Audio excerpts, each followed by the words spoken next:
All right. So the Vikings have re-signed, I guess, Everson Griffen. He spent the year away from the team last year in Dallas and Detroit. Now, he was a starter in 2019. Zimmer already said that won't be the case in 2021. And his numbers did take a dip in 2020. He had 4 less tackles for loss, 10 less quarterback hits, 12 less pressures, 4 less hurries, 6 less quarterback knockdowns, 2 less sacks. He played 320 less snaps, and his Pro Football Focus grade also decreased by about 14.5 points. So, obviously, another year, older Griffen, older player, happens. So, he already said he will be a situational rusher, and they did place Janarius Robinson on IR. I didn't see what the injury was, though.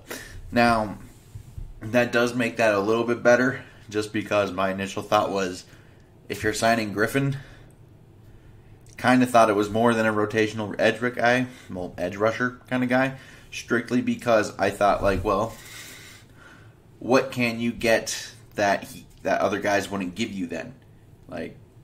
Could you not get situational pass rush projection from Patrick Jones, DJ Wanham, or I guess Janarius Robinson before IR?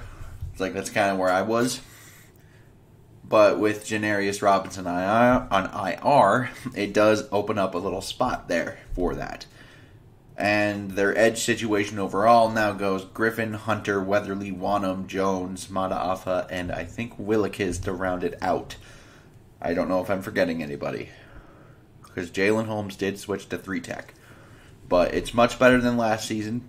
Last season was bad. Now, I am curious to see if they're going to use him as mainly an edge rusher, or if they are going to put him on the inside where he can use his athletic ability and his burst to kind of just go right through. Which, if that's the case, that's bad news for Jalen Holmes, who just switched over to 3-tech again. So, because they moved James Lynch over to nose tackle. So if they move Griffen into 3-tech, Jalen Holmes is probably on the chopping block a bit.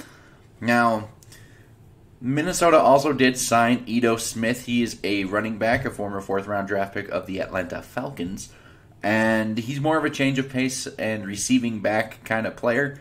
So we have injuries to both Nwangwu and Madison, which is why this happened. So I would assume when those 2 players come back, he would be one of the first ones to go. However, he is a very different running back from A.J. Rose, so it could be another potential option there at the bottom of that depth chart if they feel like they need something if you can stash one on the practice squad, keep one active, or maybe get both the practice squad.